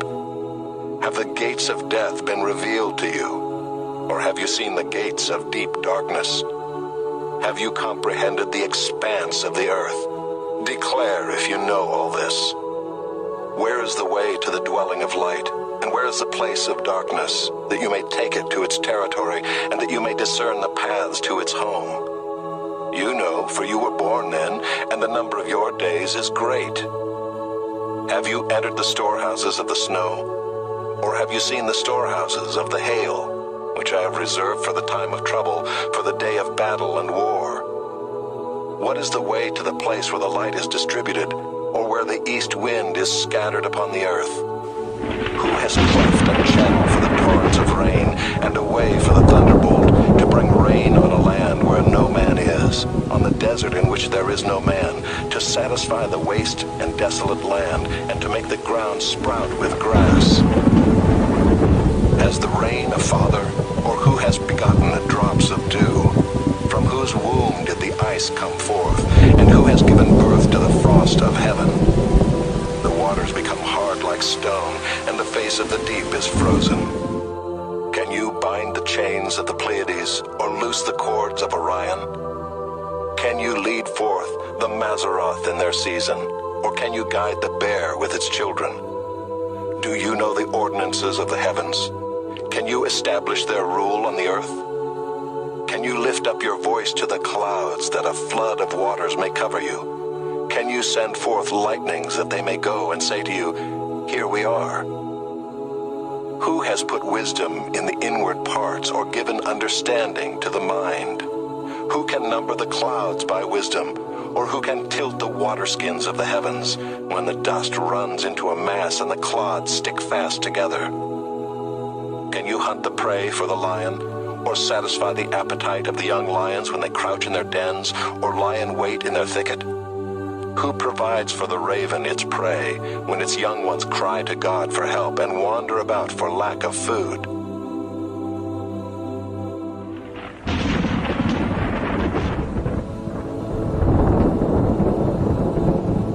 Job, chapter 39.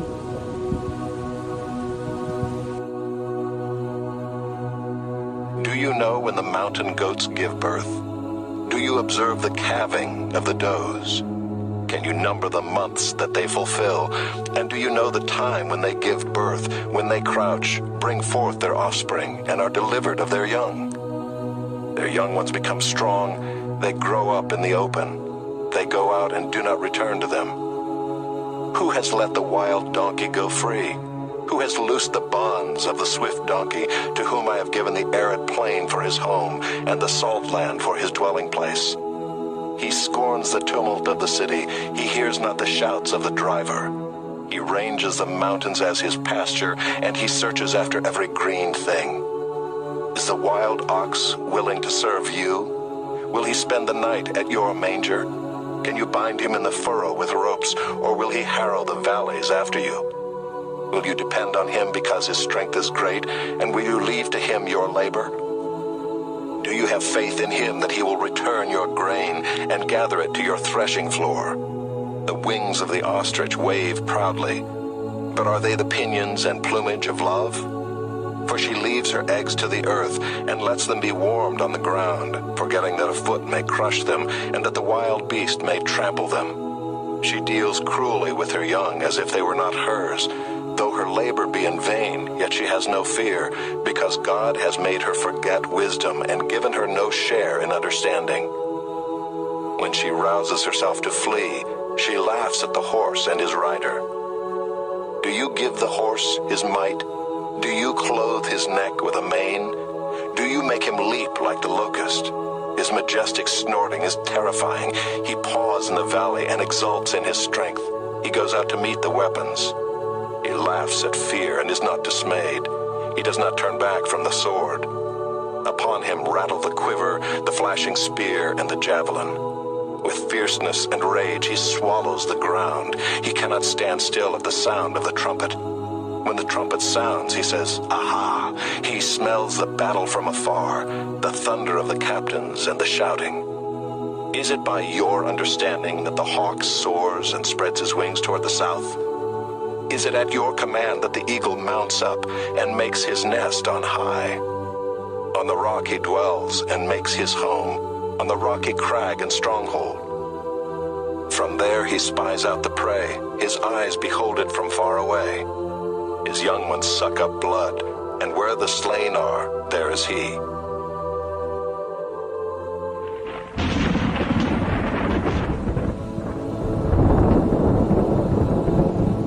Job, chapter 40.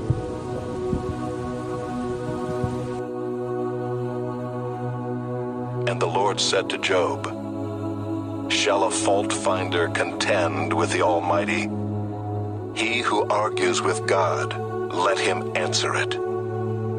Then Job answered the Lord and said, "Behold, I am of small account. What shall I answer you? I lay my hand on my mouth. I have spoken once, and I will not answer. Twice, but I will proceed no further." Then the Lord answered Job out of the whirlwind and said, "Dress for action like a man. I will question you, and you make it known to me. Will you even put me in the wrong? Will you condemn me that you may be in the right? Have you an arm like God, and can you thunder with a voice like his? Adorn yourself with majesty and dignity. Clothe yourself with glory and splendor. Pour out the overflowings of your anger, and look on everyone who is proud and abase him. Look on everyone who is proud and bring him low, and tread down the wicked where they stand. Hide them all in the dust together. Bind their faces in the world below. Then will I also acknowledge to you that your own right hand can save you. Behold, Behemoth, which I made as I made you, he eats grass like an ox. Behold his strength in his loins, and his power in the muscles of his belly. He makes his tail stiff like a cedar. The sinews of his thighs are knit together. His bones are tubes of bronze, his limbs like bars of iron. He is the first of the works of God. Let him who made him bring near his sword. For the mountains yield food for him where all the wild beasts play. Under the lotus plants he lies, in the shelter of the reeds and in the marsh. For his shade the lotus trees cover him. The willows of the brook surround him. Behold, if the river is turbulent, he is not frightened. He is confident, though Jordan rushes against his mouth. Can one take him by his eyes, or pierce his nose with a snare?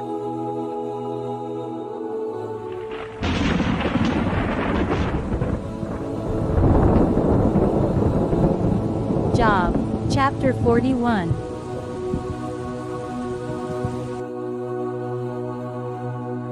Can you draw out Leviathan with a fishhook, or press down his tongue with a cord? Can you put a rope in his nose, or pierce his jaw with a hook? Will he make many pleas to you? Will he speak to you soft words? Will he make a covenant with you to take him for your servant forever? Will you play with him as with a bird, or will you put him on a leash for your girls? Will traders bargain over him? Will they divide him up among the merchants? Can you fill his skin with harpoons, or his head with fishing spears? Lay your hands on him. Remember the battle. You will not do it again. Behold, the hope of a man is false. He is laid low even at the sight of him. No one is so fierce that he dares to stir him up. Who then is he who can stand before me? Who has first given to me that I should repay him? Whatever is under the whole heaven is mine. I will not keep silence concerning his limbs, or his mighty strength, or his goodly frame. Who can strip off his outer garment? Who would come near him with a bridle? Who can open the doors of his face?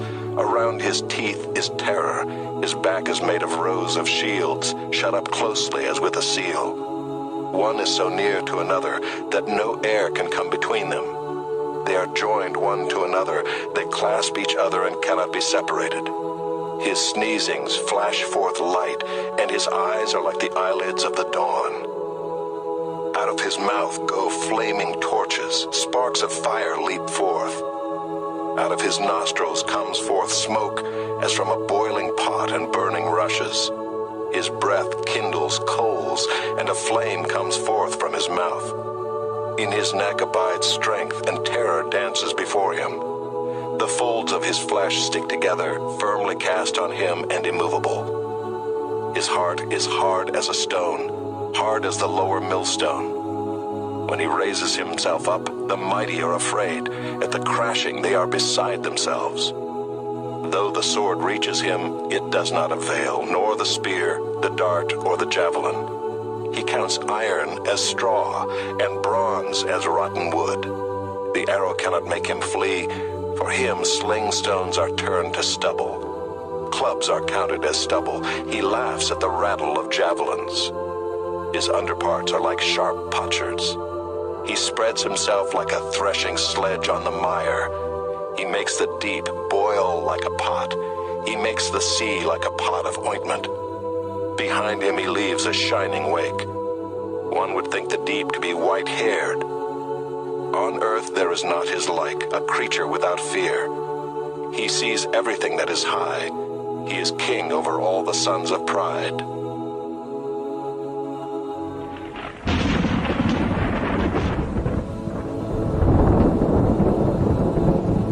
Job, chapter 42.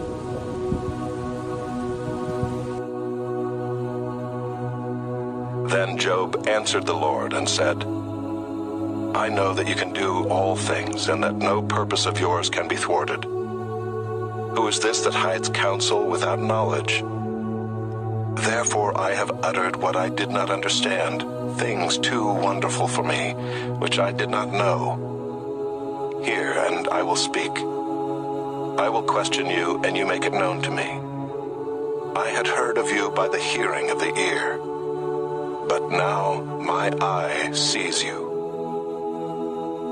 Therefore I despise myself, and repent in dust and ashes. After the Lord had spoken these words to Job, the Lord said to Eliphaz the Temanite, My anger burns against you and against your 2 friends, for you have not spoken of me what is right, as my servant Job has. Now therefore take 7 bulls and 7 rams, and go to my servant Job, and offer up a burnt offering for yourselves. And my servant Job shall pray for you. For I will accept his prayer, not to deal with you according to your folly. For you have not spoken of me what is right, as my servant Job has. So Eliphaz the Temanite, and Bildad the Shuhite, and Zophar the Naamathite went and did what the Lord had told them, and the Lord accepted Job's prayer. And the Lord restored the fortunes of Job when he had prayed for his friends. And the Lord gave Job twice as much as he had before. Then came to him all his brothers and sisters, and all who had known him before, and ate bread with him in his house. And they showed him sympathy, and comforted him for all the evil that the Lord had brought upon him. And each of them gave him a piece of money and a ring of gold. And the Lord blessed the latter days of Job more than his beginning. And he had 14,000 sheep, 6,000 camels, 1,000 yoke of oxen, and 1,000 female donkeys. He had also 7 sons and 3 daughters. And he called the name of the first daughter Jemimah, and the name of the second Keziah, and the name of the third Kerenhappuch. And in all the land there were no women so beautiful as Job's daughters, and their father gave them an inheritance among their brothers. And after this, Job lived 140 years and saw his sons and his sons' sons 4 generations. And Job died, an old man and full of days.